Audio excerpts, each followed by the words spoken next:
ITB itu tulisannya besar sekali depan itu. Apa tulisannya? Selamat datang putra putri terbaik bangsa. Betul nggak tuh? Betul kan? Jadi yang ngumpul putra terbaik bangsa gitu. Nah ini betul kata Sahganda tadi. Kalau sudah kumpul di sini, kira-kira level Habibie semua nih yang kumpul di sini. Nah kalau di UGM tulisannya itu selamat datang pemimpin masa depan. Gitu. Ya, aduh. Kalau masuk ITB itu tulisannya besar sekali depan itu. Apa tulisannya? Selamat datang putra putri terbaik bangsa. Betul nggak tuh? Betul kan? Jadi yang ngumpul putra terbaik bangsa gitu. Nah ini betul kata Sahganda tadi. Kalau sudah kumpul di sini, kira-kira level Habibie semua nih yang kumpul di sini. Nah kalau di UGM tulisannya itu selamat datang pemimpin masa depan. Gitu. Ya, aduh. Jadi bannernya salah itu. Bannernya salah. Serius itu. Di Jogja itu tulisannya selamat datang pemimpin masa depan. Jadi lain kali ditambahin itu kalimat itu. Salah doa. Aduh. Assalamualaikum warahmatullahi wabarakatuh. Selamat pagi, salam sejahtera buat semuanya. Terima kasih teman-teman semua. ITB berkumpul, bergerak, dan yang berkumpul bergerak ini istilahnya tadi ITB putih.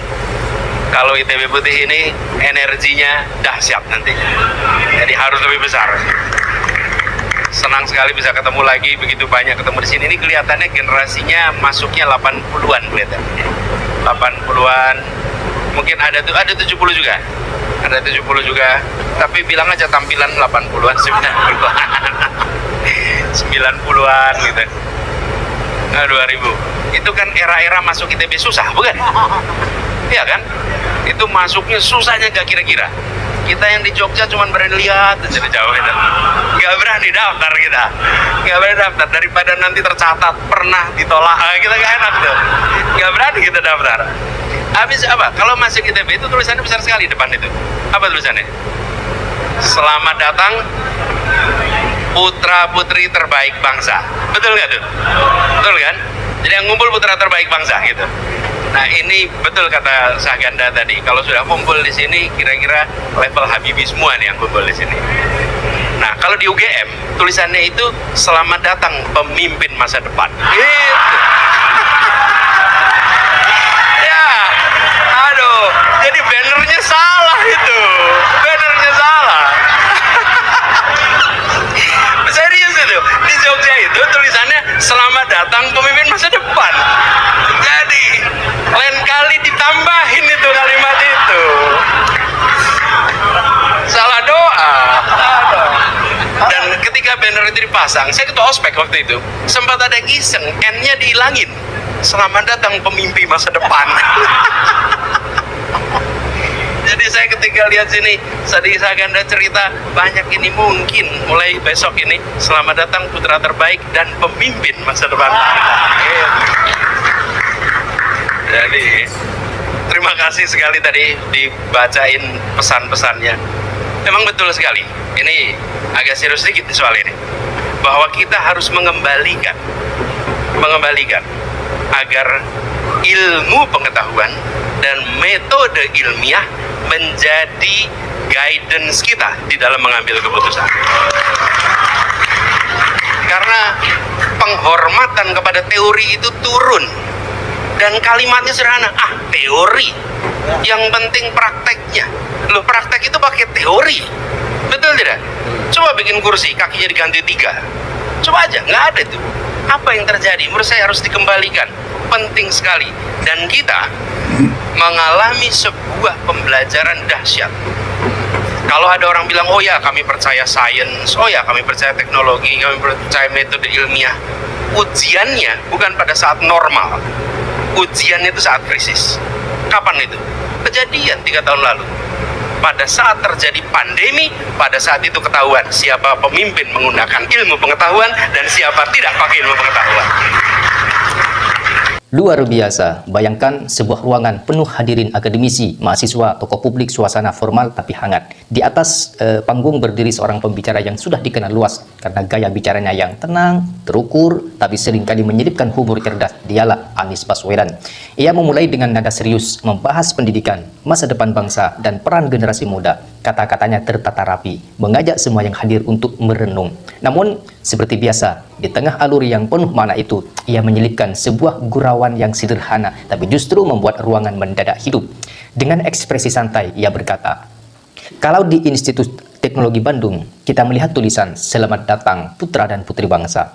Tapi kalau di Universitas Gadjah Mada, tulisannya berbeda. Selamat Datang Pemimpin Masa Depan." Sejenak hening, lalu tawa pun pecah di seluruh ruangan. Bukan karena kalimat itu lucu dalam arti slapstick atau berlebihan, melainkan karena ada sesuatu yang terasa kena, sesuatu yang dekat dengan persepsi banyak orang tentang dua kampus besar tersebut. Gurauan itu sederhana, tapi mengandung lapisan makna yang membuat orang langsung memahami konteksnya. Ia tidak berhenti di situ. Dengan senyum tipis, ia melanjutkan. Artinya apa? Yang satu menyambut kita sebagai bagian dari bangsa. Yang satu lagi langsung percaya kita ini pemimpin. Tawa kembali terdengar. Kali ini lebih lepas. Beberapa hadirin saling menoleh, ada yang mengangguk, ada yang tersenyum penuh pengertian. Karena memang dalam dunia pendidikan Indonesia, kedua institusi ini memiliki identitas yang kuat di mata publik. Institut Teknologi Bandung sering diasosiasikan dengan ketekunan, logika, dan dunia teknik. Lulusannya dikenal sebagai problem solver oleh orang-orang yang membangun, merancang, dan menciptakan solusi nyata. Mereka adalah para insinyur, ilmuwan, dan inovator yang bekerja dalam diam namun dampaknya besar. Sementara itu, Universitas Gadjah Mada atau UGM seringkali dilihat sebagai tempat lahirnya para pemimpin.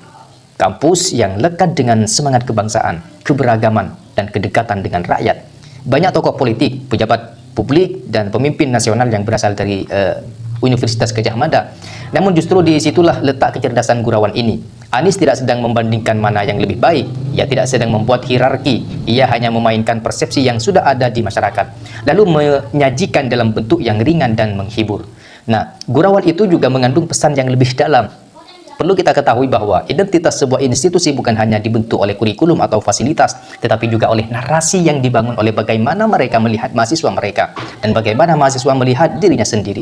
Coba kita bayangkan, seorang mahasiswa baru yang membaca tulisan Selamat Datang Putra dan Putri Bangsa, ia mungkin merasa menjadi bagian dari sesuatu yang besar, sebuah komunitas nasional, sebuah tanggung jawab kolektif. Nah, di sisi lain, bayangkan, mahasiswa yang membaca Selamat Datang Pemimpin Masa Depan, kalimat itu bukan sekedar sambutan, itu adalah harapan. Bahkan bisa menjadi tekanan sekaligus motivasi.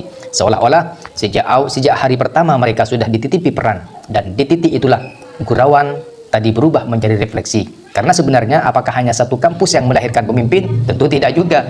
Apakah hanya satu yang menghasilkan anak bangsa? Jelas tidak juga. Keduanya melakukan hal yang sama, mendidik, membentuk, dan menyiapkan generasi masa depan. Hanya saja cara mereka menyapa mungkin berbeda. Anies dengan gaya khasnya berhasil mengingatkan bahwa perbedaan itu tidak perlu dipertentangkan, justru bisa dirayakan dengan senyum. Ia kemudian menutup bagian itu dengan nada yang kembali serius, namun tetap hangat. Yang penting bukan tulisannya, katanya, tapi apa yang kita lakukan setelah masuk ke dalamnya. Karena pada akhirnya, baik disebut putra, putri, dan bangsa, maupun pemimpin masa depan, semuanya kembali pada individu masing-masing, pada usaha, pada integritas, dan pada kontribusi nyata. Gurauan itu mungkin hanya berlangsung beberapa detik, namun dampaknya lebih panjang. Ia mencairkan suasana, mendekatkan pembicara dengan audien, dan sekaligus menyampaikan pesan yang relevan tanpa terasa menggurui. Itulah kekuatan humor yang cerdas. Ia tidak hanya membuat orang tertawa, tetapi juga membuat orang berpikir dan terus berpikir. Dan di ruangan itu selama beberapa menit semua orang merasakan hal yang sama, tertawa bersama, lalu diam sejenak merenungkan makna di baliknya. Sebuah gurauan sederhana yang ternyata menyimpan cerita tentang identitas, harapan, dan masa depan bangsa.